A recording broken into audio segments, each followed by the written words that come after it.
Welcome back to another episode of the BambooSZN Podcast. I am your host, sober wellness coach Dorian Warmsley, the podcast where you hear stories of transformation, growth, and resilience to help you feel inspired on your journey of growth yourself. Now, my guest today has a great transformation story, a great story of resilience, the exact reason you tune into this podcast to hear stories like this. He is a mentor coordinator for Hope for Prisoners here in Las Vegas and also the CEO of Words Are Rich, a life coaching company designed to help those formerly incarcerated get back to it, get uplifted, and improve themselves. I bring you the amazing, the one, the only, maybe the only, Ollie Porter. Man, first off, man, thanks for having me, right? I've been following you. I've been seeing what you do. Yeah. So thanks for having me. Also, appreciate, the producer and everything. But yeah, man, Ollie Porter, just Ollie Porter, There's a lot of different titles that come with it, but I like to just be Ollie Porter nowadays. I feel like I finally am able to just be that, Yeah, that's amazing. Yeah. And we'll get into your story for sure. How are you feeling today? I'm feeling good, you know what I'm saying? I'm feeling good, looking forward, right? All week prior to this, I've been looking forward to being here. So in terms of how I'm feeling good. I'm feeling great. Any good wins this week so far? Wins? Yeah. Man, look, when I think about wins, right, in terms of this week, let's see. Man, I woke up and I got my workout done. You know what I'm saying? That's like every day for me, Monday through Friday. So waking up, getting my workout done, working out with the kids, that whole process is always a win for me. Because it's never really been a challenge or a struggle, but it's the fact that it was. So I got this thing. I say waking up is the first blessing of the day. Don't forget to count it. You know what I'm saying? So if I start there, I'm good, in terms of everything else, it's make or break or, however you, take it. But for me, it's man, I woke up, I'm blessed, I'm moving forward and I got my workout in. I'm good. I like what you said. It's not hard for me. Yeah. It's just part of who you are. For sure. And I think sometimes people don't make that mental connection or make that mindset shift to when it comes to fitness, working out, they make it.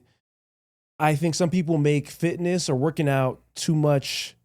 They make it seem like it's an extracurricular activity, right? Like a luxury, right? When I personally believe it's a staple in your life because it's the longevity of your life depends on it, how much you work out or don't work out. And when you go into the mindset of you make it feel like it's such a hard thing to do or it's, I'll get to it when I can. If it becomes a staple of part of your identity, it's not going to get easier, but it's something you're going to get done regardless because most people, they show up to work no matter what. Right. They know if I don't go to work, I don't got money, can't take care of my bills. Right. That's how working out needs to be too. It's I got to show up or else my body's going to break down. Yeah. My kids ain't going to have me. My partner's going to have to start taking care of me. Right. And so I just like the way you said that mindset that you have when it comes to that. Yeah. And then how you mentioned it not getting easier, right? So something I always say is it's not gonna get easier, you're just gonna get better at it. Yeah. Literally, that's life. That's for sure. You start applying that to anything that you can think of, and that's what it is. It doesn't get easier. You literally just get better at it. It's like riding a bike. The first time you go to ride a bike, it's difficult. For myself, yourself, anybody I ever knew, in this entire world, if you never rode a bike before, it was challenging. At least for me, let me just speak for myself. So trying to go and balance something. Because I was killing, I'm just kidding. Yeah, probably, you know what I'm saying? BMX guy over here. But it's trying to go in the ideas that I have to balance this machine. And I started on a bike that was bigger than me. You know what I'm saying? So I'm trying to figure out how to do it.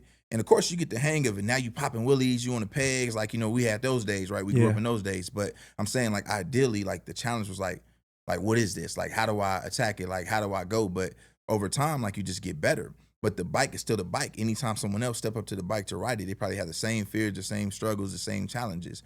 Same with life, but working out, right? I like how you attached it to my family need me, my kids, right? So when most people ask why I work out as much as I do, because I'm avid when it comes to working out. That's just what I do. I'm getting 4 sessions a day, right now as we speak. And I'm how do you have time for it? But this is what I do. So when people talk about working out and why I do it or even why people should do it, I do it because in the future, I want to be able to walk around with my grandkids. You see what I'm saying? It's attached to something totally different. It's not, I want to look a certain way. It has nothing to do with the external because the body's going to deteriorate. At some point, shape, form, at some point, I'm not going to be able to lift as much as I lift today. I'm not going to be able to run as fast as I run, probably 20 years down the line. I don't know when, hopefully I'm blessed and I make it to 100, but I want to be able to just to walk around with my grandkids, without the cane, without the wheelchair, that is 100% the reason I'm into it, the reason I train women and people and want to make them feel inspired to do it, because the aesthetic is great, right? But when you work out just for the aesthetic, at some point, you might get to a point to where you're not reaching that aesthetic as soon as you thought. So you start working out, right? 3 months goes by, 5 months, you still ain't got the arms, you still ain't got the abs. Now you discouraged, like, why am I even doing this? But if you think and shift in your mind, it's more internal, like, all right, I need to work out today because I want to be able to take my kids to the soccer practice without running out of breath. I want to be able to carry my kids up and down the stairs without running out of breath. I want to be that active mother or father at their games. Cause I know when I was younger and I would see kids who had the dad or parent that were like a little active, I used to think that was so cool. Like, damn, even now when I have certain clients, they can run full speed still and they can be out there with their kids. And as a kid, imagine how cool that is if you're able to go and play tag with your dad or mom, run with them. If you don't take care of it, like working out is not an extracurricular activity. It's a part of life. And back in the ancient days, they were more active. So they were working out in a sense. Us, we have more sedentary lifestyles. So you have to make the time, even if it's just 20 minutes, 30 minutes, just put that staple in your day. It just saddens me, man, because I just know right now when you're, your 20s, maybe early 30s, you're okay, you're decent. But at some point, man, if you fall, roll your ankle, and you ain't never worked out or anything, now you're going to gain weight. Now you're going to really lose motivation. I have a client now, she rolled her ankle and she's going to be out like 4 or 5 weeks. And I can sense and feel her mental capacity is like kind of like feeling down, and even injuries, as you get older, you slip and fall or use something, you down, especially when you get older, injuries take so much longer sometimes, especially if you don't work out. And that's what I was about to say, like when you were saying, like right now with our 20s and 30s, like when people in those early ages, it's actually more important for them to work out now than I would say later. Now, don't get me wrong. Later, you're going to start working out too, and it's going to be beneficial for you later. But if you start now, it's going to be harder later, right? And then everybody wants to work out later because they realize they're injury prone. So it's like, it's just kind of like, I want to say it's common sense, but sometimes we know common sense ain't common. But it's like, so hold on. But it was something else you said, right, when you was talking about working out that really, really stuck. And it was like that mindset of like implementing this and like, again, not making it a chore, but just something that you do, right? That transform your life, right? And so I was like, dang, I wonder, like, how do you think people outside of working out, like, because that's what I do, right? As a life coach, right? As a speaker, when I'm working with somebody, specifically people that's formerly incarcerated or anybody, I'm looking to see what it is that they are trying to achieve, right? And then give them something to attach to that gives them that intrinsic motivation to achieve it. And so when we attach it to like longevity, right? Good health and stuff like that, right? We can motivate anybody that say they want to do it by simply figuring out what it is they're trying to achieve and allowing that to be their motivating factor. So I was just thinking, like, I don't know, but I was just thinking, like, that's good. No, like, what is it that people need, or what is it that people are missing that motivates them? Not even about working out, but just in life in general. Like, you know what I'm saying? Like, to just get over that hump to do the things they need to do. Like, I think people need to start thinking long term, the long game, right? When it comes to even fitness, working out, financial, love, long game. Where do you want to be, right? Like, sometimes we get so stuck in now. Think about, like, for me, I'm a single individual. A lot of things I do now, working on myself, communication-wise, making sure I can start healing and fixing my emotional self. So when I do get a partner, I'm somewhat prepared now. I've had the bad relationships where I wasn't a good individual, where I talked to people crazy, didn't know how to handle my emotions. Been there, done that. But as getting coaches and working through and becoming self-aware, I know whenever the time comes, I'm going to be a better man or individual for if I get a woman, a wife, or whatever. Woman. To make that clear. Sorry. You were very clear. I got it. To each his own, but it doesn't make whoever watching. Because the way I said it, I don't want to. Clear. But also saying financially, you know, like, what are you doing now financially? Set yourself up long term. We're so stuck in now. Oh, I'm so broke. I'm stressing out. Like, I have, unfortunately, my mom is that way, man. She's been that way since I've known her. Always on some not a scheme, but always trying to get it now quick. And when you get it quick, it's not going to be good. And then with working out, like you said, you tie it to something long term. Like, I want to be able to walk my son down the aisle. Right there. Think about that. Think about what you need to, and you don't got to work out 4 times a day like Ollie. You got to just work out consistently, whatever Right. that is for you. Right. If you got kids, a full-time job, it's hard. Right. I'm not gonna lie to you. But so You know, what? You got to do it hard. So You got to I was, figure out. So I was having this conversation earlier, right? And within that conversation, that context, we were talking about. If you're not getting rich, right, you're making somebody else rich. Like that was like it sparked the whole conversation. It was like, what? And like we were just talking about that. Like, oh wow, like I can't believe you said that. So I'm like, okay, let's dive in on it. And within the context, we got somewhere around the summary of the conclusion. But what I realized is this, right? Most of the time, everybody or anybody that has applied for a job, right? On that job resume, they're gonna put their skills and they're gonna put certain traits. And it's usually hardworking, right? Dependable, reliable, right? A great people person, all these different things to kind of like sell themselves to the company on why they should hire them. But then I think like, dang, you know how it's I don't want to say crazy, but it baffles me that for this job, you're hardworking, you're dependable, you're reliable, but for yourself, you're not.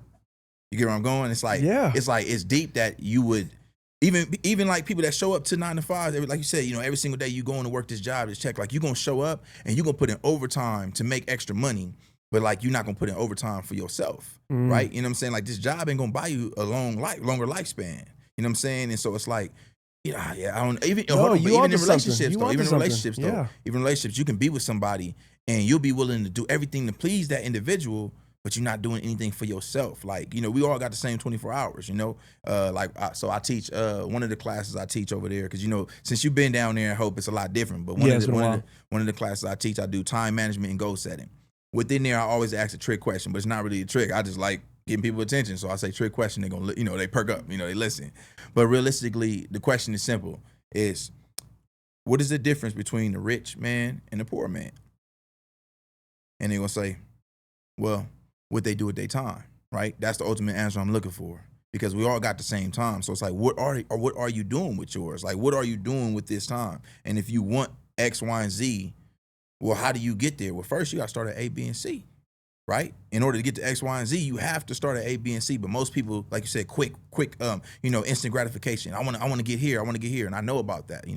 That's part of my story. As we get into it, I'll talk to you about it. Yeah. But quick gratification isn't lasting. It's like instant oatmeal. You know what I'm saying? Like you can put it in the microwave, bam, it's there. It's like fast food. You can pull up, tell them what you want off the menu. By the time you come around, they're gonna have it, but it ain't good for you.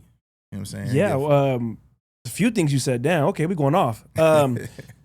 One thing you said was about, showing up. So yeah, we do, for whatever reason, as humans, we, not all, but a good amount of people show up for others more than they can themselves, right? Like you said, I personally tell my clients this all the time, and I'll tell anybody in the world, I'm not a huge fan or believer in sleeping in. Facts. I don't care if you have the day off. I had a friend the other day. She's like, oh, I'm off. It's Labor Day. I'm sleeping in. I'm like, no, go to bed earlier. Right. Still wake up at the same time, so you keep that same circadian rhythm. You keep that same flow. I have clients like that. She has a hard job. She's a nurse, but she goes to work 7 a.m. to 7. Right. So I'm like, okay, you off Wednesday. Why aren't you coming to train at 7? Right. Well, I'm off. You go to work at 7 if you're tired, hungry. So keep it consistent, right? Because that's just showing up that way for yourself. And that way, it might not sound like a big thing, but it's building the character trait of yourself. Facts. Is that you're showing up regardless of what's going on in the world. Like, I don't care if you're off, go to bed earlier. If you off, that means you can go to sleep earlier. Right. But people don't want to go to sleep earlier. They want to stay on their fucking phone. They want to scroll. They want to watch their favorite show. And it doesn't make sense. It really does. It baffled me when my friend said it to me. I'm off. I'm sleeping. I'm like, sleeping in. Yeah. It's 7:30. Go to bed right now. The one that get me on top of that is that I'm catching up on sleep. Have you heard that one before? Yeah. I'm like, how you catch up on sleep? You don't. Like how you catching up on sleep? If you figure out how to do that, let me know. Maybe I left some out there. Maybe I need to catch up with it. I'm not sure, but yeah, no. And then I think I get a certain amount of sleep, specifically and literally 6 hours. I make sure I get that 6 in, but I just reach a different, like, sometimes I feel like I just reach a different height. Like for even for me sitting here today wasn't on the vision board years ago. Like, not well, how far over a decade ago. That's what I did in prison. I did a decade in prison. So in the beginning of my sentence, sitting here today wasn't on the vision board. Towards the end of the sentence, sitting here today was on the vision board. I didn't know it was going to be with you. I didn't know it was going to be right here in this city, this state, this time, this day. But I knew at some point I'll be sitting here. We'll be having this conversation. And I visualized it. I put it on the board. I thought about it. I talked about it over and over again. So like you said, like looking out to what it is that you want and then like working backwards. See, a lot of people work forward towards things and they kind of get a little discouraged because they can't see it. But when you have a goal in mind, right, a target that you trying to hit, something specific. If not, you just aiming at air. So if you got something specific you're trying to reach, and then you work backwards from there, now like, okay, I got this thing I do every class. It's 1 + 1 = 2, because it's the most simple equation in the world. Anywhere in the world, 1 + 1 = 2. If I do this plus this, I'll get this. And so it's like, once you know where you're trying to get to, right, your equal, right, the overall problem, like what you're trying to solve, it's just doing what you got to do, like a maze, I don't even know, man. I feel like it's a lot simpler than we made it, than we make it. But I also remember a time where I didn't realize like it was that simple. So like even speaking to those specific people, right, that group of individuals where like you lost in the system. And the system is not the system that they created. The system is the one that you feel a part of, and that's what it is. Like for me, right? Like growing up, like my life story always starts at the age of 7. And a lot of people like 7. I'm like, yeah, 7, because you got to understand like what led to my path of destruction. And it took me years to figure it out, right? Like listen, you can be, I don't know whoever, the baddest person in the world, you wasn't born like that. You wasn't born like that. I'll tell you how you was born for sure. You came out crying. Naked. Yeah, for sure. You know what I'm saying? Naked, I could like, it's some things I know for sure that we could all like bet on, put a pin on. And then like all this new stuff that you added to your life, right? Like a computer system, all the stuff you downloaded on your hard drive. Like I get it. Like I see you. But like for me at 7, like that was the biggest thing. So, I tell the story and it's about like my dad. I love him to death. My dad, awesome. Like, for real, like, awesome. Because I can call him right now. He'll pick up. It's good. But this is important because I had to talk to him about this. And it wasn't something that he did intentionally, because as a kid, I don't understand the context of, like, being an adult. I don't understand, like, the responsibilities of being an adult. All I know is my dad told me he was coming to get me. And you know how the story ended. He didn't come. So in that moment, I was now hurt. But the first thing I did with that hurt was mask it with anger.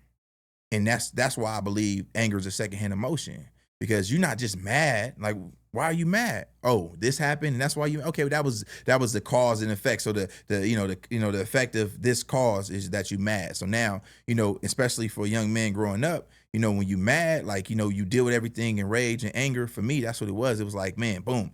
So from that day on, anytime that anything hurt me, I mask it with anger. And so that's the story of my path of destruction. It was like, that moment right there taught me that when I'm hurt, I get upset because I don't want you to know that I'm hurt, right? And that's a common thing amongst men, right? Especially because, at least from, where I come out of, most of us lack emotional intelligence, right? Where you from? So I'm from the Inland Empire, you know what I'm saying? Okay. Out the IE, you know what I'm saying? So Riverside County, San Bernardino County, Southern California. That whole, we got the biggest county in Southern California, right? But out of that area, like growing up, a lot of us lack emotional intelligence, right?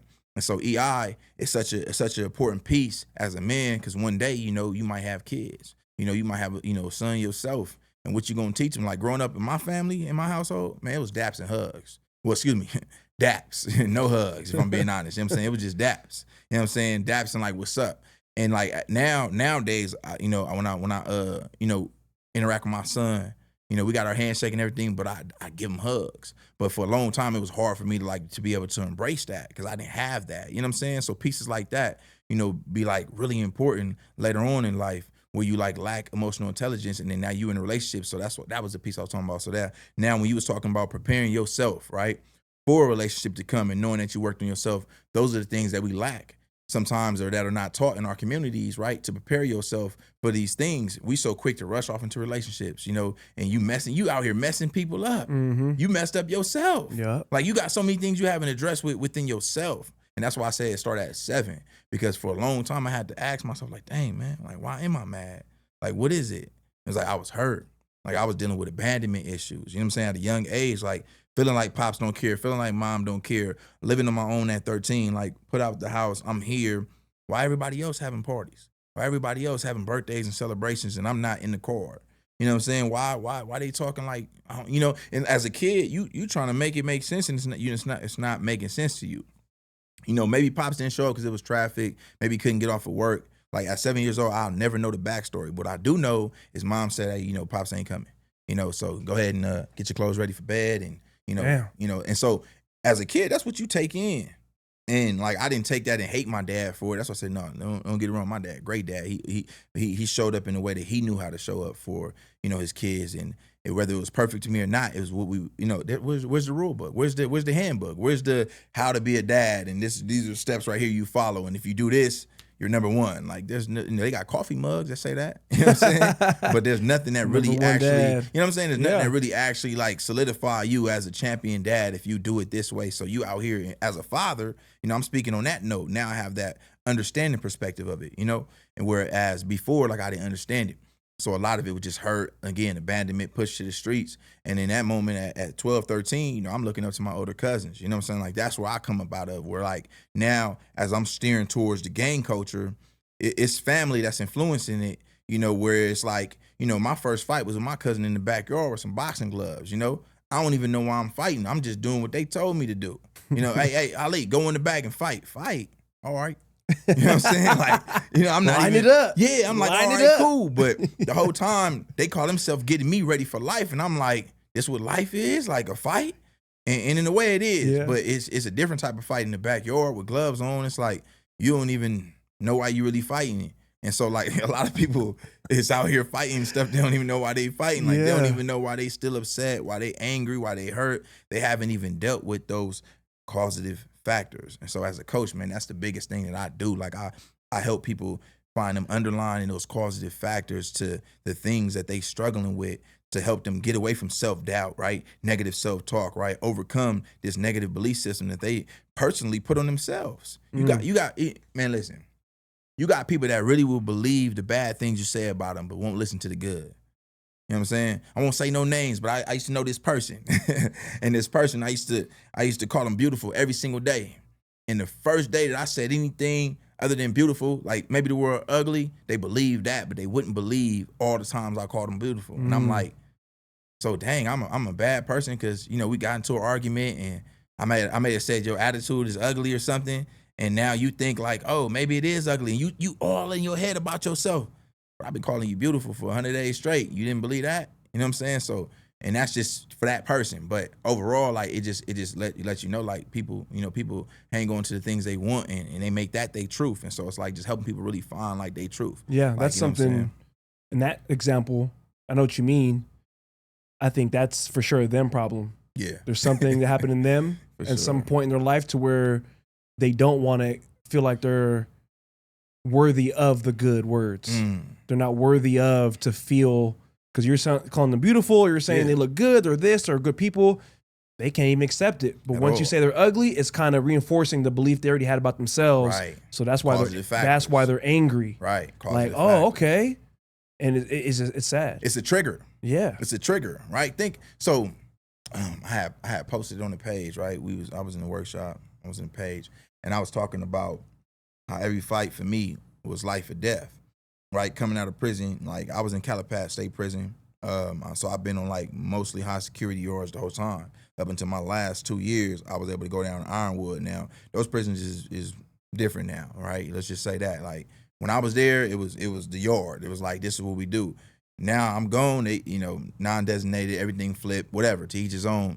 Don't go to prison. That's what I got to say for the kids. Everybody at home, don't go to prison. But listen, aside from that. So in those situations, right, when I was there and I was thinking about like a lot that was going on, I almost lost it, but a lot that was going on, and we talk about like what people struggle with and why they choose to believe these things over other things. For me, it's like if you don't address the underlying issues, you'll always struggle with these things in the future. You can have a great job, right? Good career. Like literally like that's, so if anybody don't know about Hope for Prisoners, right? you mentioned like I'm a mentor coordinator over there. So at Hope for Prisoners, we work with formerly incarcerated individuals that come home and we get them right. You know what I'm saying? You've been through the program yourself. Like we do everything we can in the sense to help them achieve whatever it is they want to achieve. Is it always peaches and creams? No, that's not the reality of life. That's a commercial. You know what I'm saying? But for those who really put in the work to go after what they want, do they have a better chance of getting it? Yes, that's with anything in life, whether you with this program or that program, right? And so, in a sense, right, here's the thing. Say we did have it like a magic shop, right? Say we were magicians and we were able to say, whatever you want, you can have, and we gave it to you. What's your 3 wishes? Well, here's the thing. We can't change who you are inside. So now you have this great job, great salary, income, traveling the world. Maybe, I don't know, do whatever you want to do. And then somebody say something to you. And it triggers something that you never dealt with, and you blow it and throw it all away. And that's why it's important to really deal with those underlying issues. Like, we don't even call them issues, we call them challenges, right? In the coaching world, right? You know, verbiage, right? You know, issues, no, challenges. I get it. It's certain things that you have challenged or challenged you in your lifetime, and you trying to figure out how to get over those obstacles. But yeah, man, nah, it's a lot of things that people are like ignoring about themselves and, you know, attaching themselves to other people and just create more problems. That was beautiful. Well said. Now you mentioned a few times, so let's go ahead and get into it a little bit more. You mentioned you did 10 years in prison. Yeah. So let's get into what was the charges, what led you to getting sentenced 10 years in prison. Man. Or how long you been out now? I've been out for 16 months. So, oh, wow. On the 11th. So a year and a half. On the 11th, yep, on the 11th. So you got out 2023? No, 2024. 2024 you got out. Yep. 2024, April 11th. So oh, wow. Right now, on the 11th of this month, it'll be 16 months exactly. So coming up a year and a half. Yep, year and a half. Damn, okay. Man, a year and a half. So, man, so 10 years. So I got sentenced back 2014, late 15. I actually took my deal, but I was arrested. And I was arrested for possession of a firearm, gang enhancement, gun enhancement, robbery, right? Initial charges. Like, that's what it was. It was just, I'm pulled over and your license plate reported. A lot going on, right? Guns, drugs. All right, we're going to take you to jail. But now once I was in jail, that's when like the other charges came, you know? And so one of my charges was I was being charged for being a leader of a criminal organization. And so my first R for 134 years. And I'm like, well, can I see the motion discovery? Like, could y'all show me what's going on? Because I just got pulled over and, you know what I'm saying? Like, and I'm saying it sarcastically, but it was like, hold serious. up. So you got arrested, pulled over, guns, expiry tags, whatever the case, and then you're in jail. Did you get charged yet and sentenced yet? Nope. So while you're in there waiting to go to court and whatnot, gets actually charged, they hit you with something else. Yeah, additional talking charges. about being the leader of a gang in a sense. Right. And they said 134 years. For sure. Wow. So it don't happen simultaneously like bam, bam. But like you in there going back and forth to court and you not hearing nothing. That's how you go when you go to court. Like when you going through that process, you going to court back and forth for the first couple of months, you're not hearing nothing. Yeah. Like you might not even get seen today by the judge. You went early and stood there the whole time and they sent you back down. You're like, man, what's going on? Like, you can come back this date. But at some point, you gonna have your arraignment, and you gonna plead guilty, not guilty, right? No contest, and they're gonna read off their charges, right? And so originally, my bail was like 40,000. So I'm like, okay, cool, I'm gonna bail out. By the time that I had my people contact the bail's bond, my bail was at $1 million. Oh, and I'm like, how does that $1 million? Like this don't make any sense. That's where all the trumped up charges, and I call them trumped up charges because none of them stuck. You know what I'm saying? If I only did 10 years and I was offered 134, wouldn't add up, right? Math ain't math in there. So I ended up signing for 15. And while I was doing that, I ended up coming home on the 10-year mark because a lot of laws changed. So one of the things that helped me was the gang enhancement and the gun enhancement, right? So California, prison prior really. So like the California law started to change in terms of like sentencing people. Like I had a charge for going to prison before. Not because I did anything, but, you been in prison before? Yeah, we're going to give you a year for that. You have a gun? Not that you used it or discharged it or anything. You have one? Yeah, we're going to give you 10 years for that. Where you from again? What part of it? Oh, that's a gang? We're going to give you another 10 years for that. Like, that's the type of charges that I had added up. And I'm like, and then you times those because you got a strike. So right now I got 4 strikes. You know what I'm saying? So, like, I had one at the start of this case. Just because a previous case I had at like 17, 18 years old, got charged as an adult, that rolled over. And then now on this case, I got 3 strikes. So they try to give me like it's all type of stuff when it comes to these laws. Like if you get your 3rd strike, because they give you multiple strikes at once, they can't strike you out. Okay. But had I would have had like 2 strikes and then got another strike, I'd have had life just because of that alone. You know what I'm saying? But I got multiple strikes on one charge. Yeah. And so therefore they couldn't give me life. You know what I'm saying? And so that's where all this 130 and all these other times come in. And man, really getting past that, early on in my sentence, because man, I liked accountability for the most part, man. Like, but early on in my sentence, I just continued doing what I was doing. In prison? Like, for sure. Why would I change? You know what I'm saying? I don't know what change is. You know what I'm saying? I like to say this thing, it's one of my quotes, but it's if you don't know what help look like, you'll walk right past it. You know what I'm saying? Like I'm just like, okay, I'm just going to see the homies. If that's the case, like we this is like, so when I say I was charged for the leader of a criminal organization, like that was true. Like this was my career. Like most people have different struggles they go through, and more power to them. Like I respect it because I feel like I know what addiction is in my own way. Whereas like that's why I do kind of the coaching I do now, because a lot of programs will usually offer AA, NA, and those type of things. But it's like criminal thinking is an addiction. Like we both at the light, and you see a Brinks truck and I see the Brinks truck. The difference between me and you is you keep driving, I jump out and I get up on it. I'm like, give me everything y'all got in here. That's the difference between every single person in the world that sees this Brinks truck. Like they all think the same thing. It's money in here. Like, but they don't act on it. Like criminal thinking will have you acting on things because you addicted to the lifestyle, the personality, right? Like everything that come with it, the fame, the girls, the car, whatever you're doing it for. For me, right, it was understanding that why I was in this, because again, that abandonment, right? So it was like here, if you growing up, like, so if I'm doing something wrong, like again, that fighting or like, anything that was considered breaking the rules, right? Like not you're supposed to be doing as a kid. Maybe I'm stealing from the store. Like the homie's gonna applaud you. You know what I'm saying? Like we get into it with them over there and we over here and you go over there and you do your stuff. Like you getting praise for that. So for somebody feeling abandoned and lacking, attention and stuff like that, that's everything. You know what I'm saying? I can go over here and I do this and do that and they're gonna love me. You know what I'm saying? And so that's what you're seeking. You're seeking to fill that void, but you're doing it in a negative aspect because all you know is they give you attention over here. They act like they care over here. And notice I said act because in the end, you find out it's not really, what you think.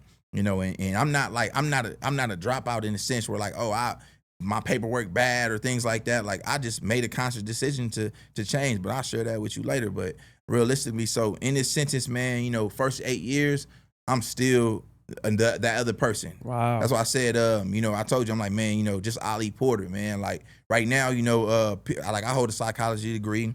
I got a minor in business.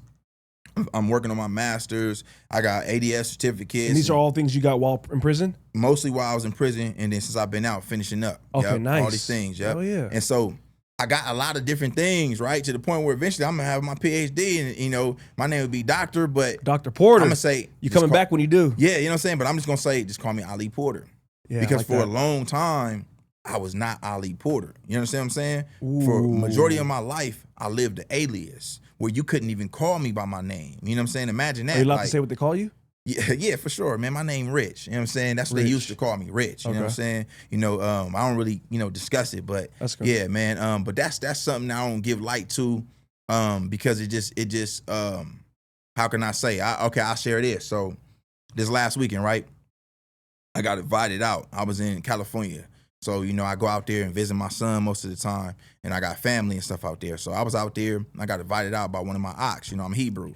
So we was out there, and I'm like, the ox invite me out, I'm gonna go. You know what I'm saying? So I went out there, and I showed up, and he was at a party. It was like a pool party. And mind you, I'm still 16 months out, and I'm strict in terms of where I go, what I do, right?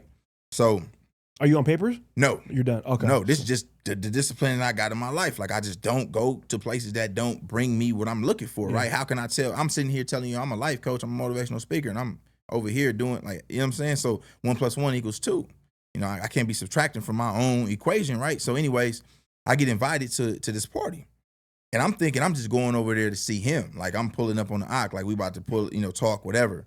when I get there and I see what's going on, instantly I have flashbacks. I'm back in this mode. Like I'm that alias again, right? You know, and it naturally like put me in a situation where you had to adapt or I gotta go. And so, you know, once I was there for a minute, I saw him, I shook his hand. I was like, man, hey, what's going on? I looked around, I said, hey, look, hey, I'm out of here. You know, this is just not my environment. I called him the next day, talked to him a little bit, and I asked him, like, please don't ever invite me to nothing like that again. And, you know, he actually had his own, you know, realization and awakening while he was there. He was just showing up on family and stuff like that. But overall, the conversation we had was very educational after the fact. And it was like identifying it, like the only reason why we still brothers and we communicate is because of the new faith we found, the way we walk now, the things we doing now, none of that other stuff. And so it's like I can't find myself in environments that don't no longer support me in a way that I need to be supported to help me reach my goal, my mission, right? You know, my vision. Like I'm in an environment where I I feel like I'm retracting. You know what I'm saying? And like I'm regressing, like I'm going backwards. Like they ain't there asking me where I'm from. Like where I'm from, like, man, you don't stop playing. You know what I'm saying? Like, because the thing is, like, it's not that I feel uncomfortable in the sense where it's like, I don't know what goes on here. It's the fact that like I've been there and I've done that already. So it's like most of the time you're not even willing to take it as far as I'm gonna take it. You know what I'm saying? Like most of the time you doing it because you haven't been where I've been. So you don't know what it's like to be on lockdown, you know, for months at a time. You know what I'm saying? Where all you got is soups under the rack. You know what I'm saying? Where you got a bird bath out the sink over and over again. You know what I'm saying? Where like you in your cell working out and like the cell start flooding because it's raining outside and this is the prison you in. And so now you got to get all your stuff off the floor, put it on your bunk. So where you going to sleep at? You know what I'm saying? You trying to keep your stuff from getting wet. Files, paperwork, pictures. You know, the walls, we call them bleeding. The walls is bleeding. They raining. Like, it's different things that I saw and been through that you haven't. And so that's why you still out here asking people where they're from. Let me ask you this. It's only been a year and a half. When you were out, once you were out, maybe right before or even now, has you ever felt worried or unsure if somebody was going to bring it out of you? Like for what you just said, for example, you going somewhere you haven't been, you know, in that situation in a while, and the first thing he does, a person, where you from? You know, was there a moment in your head where you, not saying you almost went there, but has that ever been a thought in your head, like worried, like, man, I hope when I get out there, like, I don't go back to what it was, or I hope somebody don't try me, or you get what I'm saying? Yeah, I know exactly what you're saying. And that's a great question. The answer is no. That's good. The answer is 100% no. And I could say that because I started my change right before I came home. So I did 10 years, man. I said 8 years, I was the same individual. Those last 2 years, critical. What was that triggered the change those last 2 years?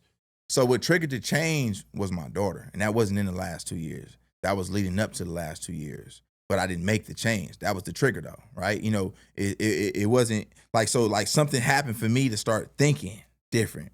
And I'll tell you that story. So my daughter came to see me right before COVID. It was like 2018. I'm in Calipat, 2019, literally right before COVID. How old was she at the time? She was 6. Okay. And she just turned 13 August 29th. Oh, nice. So this is a while ago. So now, 7 years exact, right? And so now, in this moment, this is my first visit with her in prison. I was there, like when I went to prison, both of my kids was in my home. Like I was there, but this is my first visit in prison. I had already been gone for 5 years at this time. You know, I left when she was 1. Yeah. So this is probably like her first real memory of me, right? Yeah. You know, when you think about it. So, you know, I remember, you know, having a great time. I remember being so excited for this visit. I'm out there, you know, chain on, hemmed up. Like, it's like I'm living. Like, my daughter coming to see me. I got the pitcher ducats, food on the table. You can't even touch the vending machine, but somehow I got all type of snacks there. Like, I'm living. You know what I'm saying? Yeah. You know, whatever. She come in, we have a ball.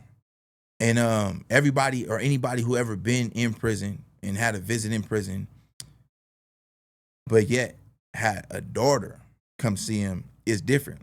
Like I told you, I grew up with the daps, you know what I'm saying? Yeah. Handshakes and stuff. So when my son come, it's like, you know, what's up, man? Like, you know, you good? And it's not that I care less. It's that like this is how I was raised. So this is what I'm like passing off. And I learned from that. You know, so I give hugs now. But where I'm getting to is that when it's time to go in the visitor room, everybody knows it's one thing that happens. Do you know? No. Tears. Waterworks. Instantly. Every time it's time to go, when the visit is over, kids cry. They're not happy. So my daughter started crying, and in that moment, I realized the ripple effect of my actions. This was the turning point in my life. You know what I'm saying? This was like the moment where I realized like, oh, what I'm doing has an effect on somebody that's innocent, that literally has no clue what's going on, right? I thought about that 7-year-old kid that I was, that hurt. And I resonated with her, and I'm like, dang. Like, I didn't really realize, because what you do, like, I remember getting on my knees and everything and, like, talking to her, but what am I about to tell a 6-year-old daughter? Oh, don't trip, daddy, because the only thing she asked me is, why can't you come with me, or why can't I go to your house? That's what she say, your house. Wow. And so they don't understand, like, what you about to say next. Oh, because this and that. So it was no line of communication in order for her to even know what love is, except that I'm not here. And she was smiling all visit until it was time to leave. You know what I'm saying? And so that was my biggest turning point. I remember, and this is the best way that I can get anybody to understand what that feeling feels like. And I call it tears in the ears. You know what that is? No, tell me. Do you know what tears in the ears is? No, tell me. Somebody got to know what tears in the ears is. So you know, so tell me. Look, man, tears in the ears, I remember walking back to my cell, right? And I'm crying the whole time. But when I finally got there, I remember laying back on my bunk and just letting the tears run down to my ears. And that's a moment that if you ever been hurt, you ever been experienced something in life that really, really hurt you, you had tears in the ears. Like, you don't even wipe them. You know what I'm saying? You lay there and you just let them run. And so, like, I had tears in the ears, and I couldn't do nothing about it. But I had to, you know what I'm saying? So that's when I began my process of change. You know what I'm saying? That's when I really began my path. I call it the path of reconstruction. Like, that's when I really began the path of reconstruction, like right then and there. Like, without telling all the stories, like I don't tell none of those for glories. Like, I don't say my name for glory. I don't highlight my charges for glory. Like, there's no glory in the story. Like, what I'm doing now has its own meaning to it. And I feel like that's what the story is for people to see, like, this is where I started and this is where I'm at now. I got so much stuff archived that I don't even show, like, pictures, images. I try to, like, not hide, but I just put away because I no longer even consider myself that individual, because I'm happy to just be Ollie Porter now. You know what I'm saying? Whereas, like, a long time ago, you couldn't call me that. Like, you couldn't say my name. You know what I'm saying? It wasn't like something you walked up and did. You didn't even feel comfortable calling me my alias. I had homies that never even knew what my name was. That's why I told you that was acting. You know what I'm saying? Yeah. Like, fake. Like, you don't even know me. You know what I'm saying? What when you start your transformation, your daughter comes to visit you at 6 years old. You got tears in the ears. You're breaking down. You hurt. You make the click. Like, okay, I'm about to start getting better because I'm getting out soon. Right. What were some of the first things you went to or did to help you kind of change your mindset and get out of that gang culture head and prepare for the life out? So at that time, I still had 9 years left. So I definitely wasn't thinking I'm getting out soon. 9 years left? Yeah. I had only been in for 5 years. Oh, because you were still supposed to do 15. Yeah. So you're still in your head, still doing 15. I've only been in for 5 years. Oh. And you don't never, like, California, they don't give you 100% unless you max yourself out. So I got 85%. So that's 1 year less. So I got to do 14 of that. Gotcha. You know what I'm saying? So I still you. got 9 years in my mind. So I'm not even thinking, like, when I get out. But to answer your question, the change that event did spark something in me to change. And the first thing I did was I went and signed up for Fathers Behind Bars. Okay. Yeah, that was a class in there they had, and it was a workbook. And, it was like, for most people, like, we call them chrono chasers. Like, they was going to every class. Oh, and yeah. Like, because it gets you time off? Right, exactly. Okay. But Fathers Behind Bars didn't give me no time off. Fathers Behind Bars is about me trying to be a father behind bars. Wow. Like, dang, like, I got a life out there I'm trying to show up for. And, I got 2 sons and all this stuff, but it was just different, like, coming from my daughter. Like, they should thank her. I'm being real. Like, if it wasn't for her, like, my eyes would have been closed to a lot of things. I was selfish.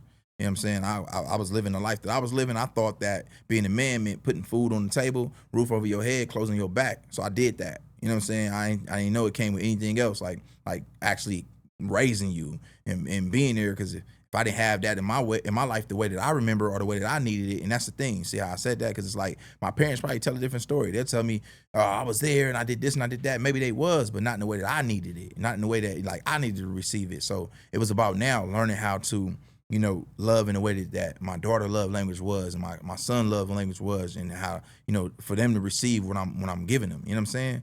But yeah, man, it was just different, man. But Fathers Behind Bars was the biggest change. And then later we had the COVID, so everything shut down. Wow. And then it was a workbook, so I did it in the cell. But afterwards, when they opened back up, they had CGA. And CGA was the biggest thing going for me because, again, everybody had an addiction. I believe everybody has Criminal Gang Anonymous. Okay. Yeah, so everybody has an addiction. Oh. Mine's was gang banging and selling drugs. Yeah. Wow. So if my addiction is gang banging and selling drugs, why would I go to AA and NA? Why would I go to, all these other classes that don't, like, I'm going to stuff for me. I'm not just doing stuff just to do it. Like, I got a rule that I've always had in my life, and it's I don't do nothing for nothing. I got 3 rules, you know what I'm saying? And that's the third one, you know what I'm saying? The first rule is non-negotiable. Like, you got to have non-negotiables. If you don't, you'll be out here negotiating with everybody, and I'm not doing that. The second rule is you got to define success for yourself. If not, you'll be living up to someone else's definition. And then my third rule is nothing for nothing. Like, once you got your non-negotiables in place and you got the definition of success for yourself, you can't be doing nothing for nothing after that. You know what I'm saying? Like, everything has to be intentional. So I always live by that nothing for nothing rule for sure. So I didn't just take classes. Like, what's this for? Just to say I did it? Like, so when CGA came, it came from a organization called ARC, Anti-Recidivism Coalition out there in Los Angeles, California. And I remember Jamel Carter, he came in, he was a life coach, motivational speaker. He out the IE, he out of, where I'm from. I'm like, okay, you out where I'm from? Like, you from this area? Like, automatically, I just want to listen. I just want to listen to you just because you from where I'm from. And you did how many years? 20 what? Wait, you did. So now I'm intrigued because I can relate. You somebody that put these boots on, that laid back on the rack, that might have had tears in your ears before. So I'm receptive to it. You know what I'm saying? Anything you say. And in that moment, he was teaching us, we did CGA, YOP, and BPH, which is board prep hearing, youth offender program. So if you was like you've been down since a youth, and then Criminal Gang Anonymous, which focus on like remorse. You know what I'm saying? Remorse, accountability. You know what I'm saying? Like those type things, you feel me? And so like for me, it was the biggest thing because it was I was in the class with everybody that like had the same addiction I had, and that was being part of a criminal organization and not knowing how to like, not necessarily get out of it, but like anything else. Like, this is where I'm from, this is what I do, this is who I am. So what? I'm not changing it. Like, like I remember when they told me 134 years, I laughed. I'm like, whatever, like, cause I'm this tough guy. You know what I'm saying? Like, I'm like, that's how much in my head I was about life. I wasn't like 134, like, oh my God. I was like, like, it was funny. And so like go back to the dorms and stuff, the cells, whatever, the unit, and you like, hey, yeah, they said 134, bro. I ain't taking that. Like you laughing about it, but it's like, bro, they about to put you in the jail, bro. Like, you're not coming home, like, and you're not really thinking of it. And then when I end up getting sentenced with 15, the way I put that in my head, because I negotiated my deal. Like, once they start coming down, working down, I'm like, look, the most I take is 15. I should have said 10, but the most I take was 15 because I did the math. At the time, my kids was 1 and 2. So I'm like, if I do 15 years, I make it home just before graduation. Yeah. Right, high school. But that's sick. You understand what I'm saying? Like, in that moment, when I'm saying it, I'm thinking like, yeah, I do 15, it's good. I make it home right before high school. But right now, as we saying it, like, bro, that's sick. That sound crazy. You see what I'm saying? Like, that's where my mind was at. I'm like, man, I do 15, it's good. I got 15. I'm like, all right, cool. I'm out of here, whatever. Because you just get tired of going back and forth to court. You get tired of like fighting them and feeling like there's no win. But yeah, so after that, I'm taking those classes and I started hanging out with all the lifers. You know what I'm saying? All the lifers. Like, I was already in there, but in Calipat, like, most people got life. If not, they got a gang of time. Because Calipat, like, in the 10 years that I was in prison, I seen 4 people go home in Calipat. You know what I'm saying? Like, 4 people in the whole yard. And it, like, you don't go home at their place. Like, most people, they stuck. Like, they either constantly getting write-ups, like the yard always going up, like it's always stuff happening. So it's hard to make it out of that situation unless you programming. What I mean by that is you in a vocational, you got some self-help groups going on, you going to college, like you doing things to help knock your time down, bring your points down, so that way when you go to committee each year and they do your review, they're like, okay, cool, this person is doing stuff, but most of the time, people there is not doing nothing. So you either gonna be a part of that crowd, which I was originally a part of, which is like, we not doing nothing on paper, but we hustling. You know, we get money. Like, I have phones in there. Like, the most I paid for a phone was $7,000. I'm in prison paying for phones. I'm like, bro, I got all this stuff archived, whatever. We talk, I'll show you, I'll tell you, whatever. But the fact of the matter is, like, I'm stuck in that lifestyle and I'm doing it for so long that, it's habitual. I'm like, man, this is what I'm going to do. But once, like I said, after that visit, I started seeing things different. I started working towards that. I wrote a book. in 2019 called Words Are Rich. Same name as my company. And a 30-day affirmation guide to positive thinking. It's on Amazon. You know, it was a bestseller at the time. I think it still is to this day. That's just me being biased. It is. Fuck it. It's a bestseller, you know? And so I'm rocking with it. But I wrote that book and so a lot of people notice it's words are rich, not words of rich. It has nothing to do with me. A lot of people see like, what is it? It has nothing to do with me. It talks about first how, like, I don't know you and you don't got to know me, but I can see you out there and like, bro, I like your beard, man. Like that thing clean. I don't know how you feel about your beard. You can be insecure about it, or you can be very energetic about it. The fact of the matter is I complimented it, and from there on out, you're able to take that and dissect it, and it could do a whole lot for your self-esteem, your day, your energy, your joy. And maybe nobody complimented in a while. I could see like, man, I'm proud of you, man. You out here doing your thing, man. Like, I just wanted to tell you that. Like, it's simply just passing positive words of affirmation. But I did that because I remember being in the hole in 2018, right?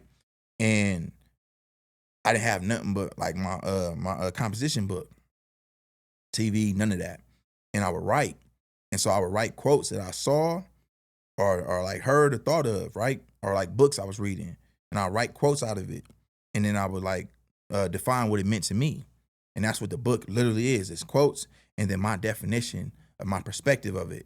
But then it offers an alternative perspective because I had people in there that I put in the books specifically that have been down 10 years, 30 years, 40 years, got 100 years, that nobody even know they're here. Nobody even, like, they never accomplished nothing in their life. And I put them in a book and then got them a copy and like, this is you. And just because I wanted them to be a part of it. So it wasn't about me. It was about bringing like positive energy to a place that had no like positivity to it. I have a question. You said, you're Hebrew? Yeah. What is that, Jewish?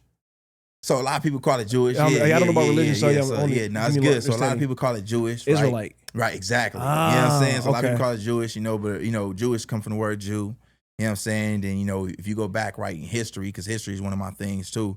You go back in history, you go back to Constantine, all that stuff like that. Go back to the beginning of religion and all that. Like, I don't really do that. I do just culture. And so like the biggest thing for me was like, who am I? And like, am I Christian? Right? Am I black? Wait, let's Google the word. In 1969, Jesse Jackson coined the term African American. Oh, I'm African American. But if it just was a word that was like coined in 1969, then what they call us before that? Then you get to the Negro so I just kept reading, and then eventually I got like to the Bible. Everything leads back to the Bible. If you're a person that really read history and really read, like, dive deep, you'll find the Bible somewhere in history. And it talk about like, the beginning of the time, right? The Torah, right? The 5 books, commandments, all that type of stuff. And so for me, it was just finding like my ancestry. It was finding out where I come from, because in my culture, most people don't know their great grandfather. Like, do you know your dad? What about your dad? What about their dad? Or like, how far can you go back in your timeline, right? Your genealogy. Most people in my culture can't. And so it was like, well, most of the time when you reading in prison, everybody come out Muslim. And it's like, oh, are you Muslim? It's like, all right, you stop reading. Because I'm not against it. Like, be whatever you are. Like, whatever works for you.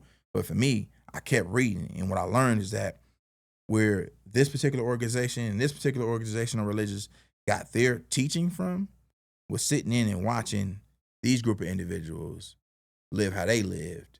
And they saw that it was working for them. And so they said, we're going to adapt that and we're going to call it this. We're going to adapt that and we're going to call it that. And they ran with it. And so the world know about 3 main religions or belief systems. I just keep my culture. This is like a culture belief system, right? When you look up the word Hebrew, right, it's an ethnicity, right? When you look up the word Israelite, it's a nationality, right? Mm. It's not attached to a religion, right? So when somebody say they Hebrew Israelite, it's something that's a nationality and they ethnicity. This is their birthright, right? That was stripped away from them because they didn't know. Like, they was told that they were, again, black or African American. But if you go back, at some point, somebody came over here on ships. First off, we all know that, like, okay, how this world was discovered, right? This land we living on, right? We wasn't just planted here. Like, at some point, this was, somewhere we came and invaded, if you want to say it like that. And who's we? I wasn't alive around that time. So, you get to the triangle triad, right? You get to all the different things in history where it was like slavery and this and that. And so, you know, for me, I just did my own digging. So I don't, you know, whatever anybody else is, I respect it. You know, more power to you. I hope you did your research, or did your mom or your grandma told you that's what you was and you just went with it. Like, so you know.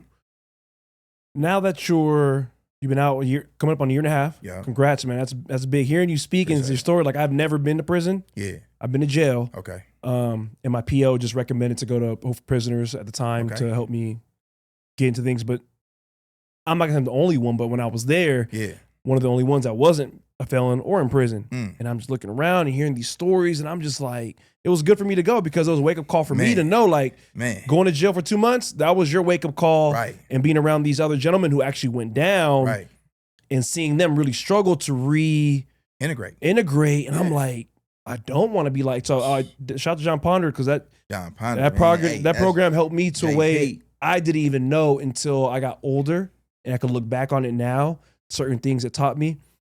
But now that you're here now and you're a year and a half out, you're now life coaching, you're a mentor at Hope for Prisoners, motivational speaker, you're on your fitness.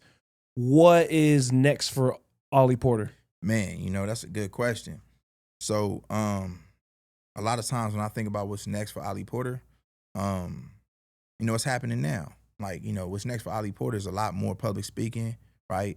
A lot more inserting myself in the community in a way that is helpful for others, right? You know, so in the longevity, right, the long haul is I'm building my nonprofit organization specifically set up for the youth, right? And I'm still working on partnering with Hope for Prisoners to do that. So, you know, Hope, we tackle their reentry, right? People getting out, trying to, like you said, reintegrate back to society. But I want to be able to help them before they even go in. You know what I'm saying? So if I can go into the schools, we talking high schools, junior high schools, even in juvenile halls. Like, I want to go in with intentions, though. I want to get rid of all the urban books, right? And I want to put nothing but self-help books in there, because I know for a fact, no matter who you are, at some point, if you ever went to jail for a period of time, you picked up a book. Oh, yeah. You get what I'm saying? You picked up a book for a fact. But what books was available to you? So if I did a lot of time in juvenile hall too growing up. So if I pick up a book and it's talking about, you know, the cartel, murder mamas, you know, family business, like stuff that's like, that stuff got me thinking I can get out and become a smart criminal. You know what I'm saying? Like, oh, I'm gonna go do it this way this time. You know, like how you gonna be a smart criminal? I'll let you think on that. But if all you got in there is self-help books, if they pick that up, they might learn something. You know what I'm saying? In a short span of time, 2 months, they actually might grow up. You know what I'm saying? Because it don't take long once you read a book, the type of knowledge that be in books. Like I'm an avid book reader. Like I'm coming for like Rich Dad, Poor Dad, like the Richest Man in Babylon. I'm the Spook That Sat by the Door, right? The Power of Now, The Way of the Superior Man, like the Four Agreements. Like these are not books I'm just naming because they sound cool. Like I read them. I got them in my library now. I actually got them while I was in prison. I brought them home. I got my highlights in them. Like one of my goals when I have a house, right? Well, I got a house, so my bad. Take that back. I already did that. But one of the goals is when I leave this house, right? When this house, like I'm gonna have this home, it might not be this one that I got, but it's gonna be another home that you just can't sell. It's gonna be like part of the family estate. And in the room, I'm gonna have a library. And I'm talking about one of those libraries like on the movie, like Harry Potter type stuff. You know what I'm saying? Like it's a real library. But inside this library is gonna be every book throughout my life that I read, and I'm gonna leave notes and leave my highlights in it. And I'm just gonna pray that one day my great-great-grandkids open the book so that way they can see what I was on, you know what I'm saying? So they'll know who I am, you know? But yeah, what's next for me is exactly that, like inserting myself within the community as a present, right? That's here to stay, but not only that, here to help, right? Because most people say they want it. Most people say they will, and you know, whatever you need, you know, let me know. But I've been through it, you know what I'm saying? So I'm just here to show up for those that's going through it, you know what I'm saying? Like, I'm just here to say, hey, like I know what it feels like because I was there before. And so if you would like me to help, I'm here, you know. If you don't want me help, let me know when you're ready. You know what I'm saying? If I could just plant like a little seed, right? Like I always believe, this is a psychology degree talking, right? I always believe that the human mind works just like this, right? No matter who you are, this is how your mind works. If you know something already and somebody talking to you about it, like tying your shoe, it's gonna go on one ear and out the other respectfully. We can have a full conversation about tying our shoes and it's gonna go on one ear and out the other because you know how to tie your shoe. But the moment I say something that you've never heard before, or your brain gonna catch it. And it's gonna take it and it's gonna store it in the memory bank, right? And when you're ready to use it, it's gonna come to the conscious mind. And that's when you're going to use it. It's like realizing like that one time everybody didn't said it before. Dang, mama, you was right. You know what I'm talking about? Yeah. You didn't have, everybody didn't have, like, that's just my opinion. But everybody in their lifetime, they had a time when they say, mama, you was right. Because the whole time mama was telling you stuff and you didn't want to listen. So, but you took it and you stored it in the subconscious mind. And then that moment came where you was like, dang, mama, you right. And you had to listen. And so for me, it's just about planting that seed. And maybe they don't hear it today. Maybe they don't watch the podcast. Maybe they don't know that I'm really out here rooting for them. Maybe what I'm trying to do might take me 10 years, and I'm okay with that. Because I realize, like, I got to put in that type of work. Like, I'm not out here asking for things. I'm giving. And you know, give, it should come back to you. That's it. That's what I believe. So in that same sense, it's like maybe one day, like, if they are in a situation and they did have the opportunity for me to speak to them and you know, teach them lessons, I like, you know, I do programs and stuff. Like, I got curriculums that I wrote. The Path for Reconstruction, The Power Within, The Words of Rich book has 2 curriculums to it where, you know, I want to go and partner with different nonprofit organizations and teach these curriculums to the youth, right? Whereas instead of me just telling them what the solution is, I'm offering them a solution, you know, hire me to come in there and I'm going to do X, Y, and Z. In fact, you know what? I come in there for, you know, a couple, you know, I come in there for a couple of days on assignment. Don't even worry about it. I just want to come through and just let you see what I got. You know, maybe we do a pilot and we write a low number on there. You know what I'm saying? You're a nonprofit, don't worry about it. I'll give you a low number. Because it's not about the money. I'm doing it right now. Yeah. I'm doing it right now as we speaking, and I'm not getting paid. You know what I'm saying? But it's figuring out how to turn that into a business, right? Into a structure to be able to help more people, not for more money. It's plenty of ways to make money. That's not, you know, we can make, it's so many ways you can make money. So it's not about that. It's more so about what you do with it when you get it. Ollie, I really appreciate you coming on today, man. I had a feeling your story was powerful, but it just, the way you're speaking about it, the change. I've never been in prison, like I said. I can only imagine you saying how the walls are bleeding and you got to do shit and, you know, all that shit you've been through. I'm glad, not glad in the way that your daughter saw you that way, but I'm glad that sparked you to make a change because kids need their fathers in their lives, you know? Right.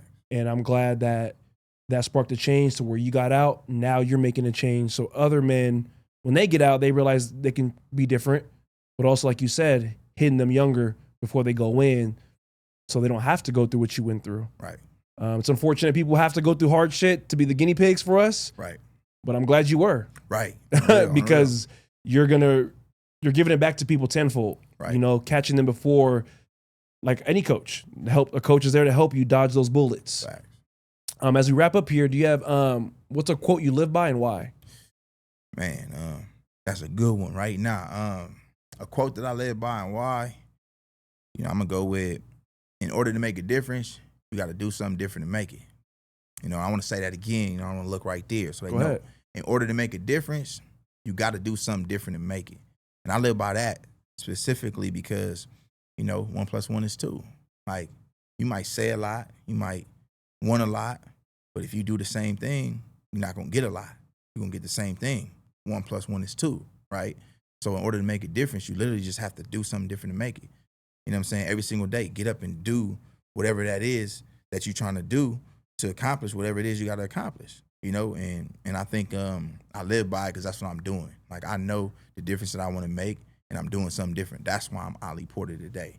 That's why none of those aliases, titles, achievements, they do matter. That's great. I got them hanging up on the wall, degrees and stuff. But I'm saying it'll never stop me from remembering who Ollie Porter is. Like, I'll never get so far lost from who I am as myself based on, like, what everybody else want me to be. You know? I like that, man. Thank you so much for coming on. I'm going to add his Instagram to the description of this podcast. Make sure you go check him out. You need a speaker, he's got you. You need help getting out of your own head with coaching, he's got you. Check him out on Instagram. I'll tag in the descriptions podcast. And I got to leave you, favorite part of the podcast, I know, the seed of the day.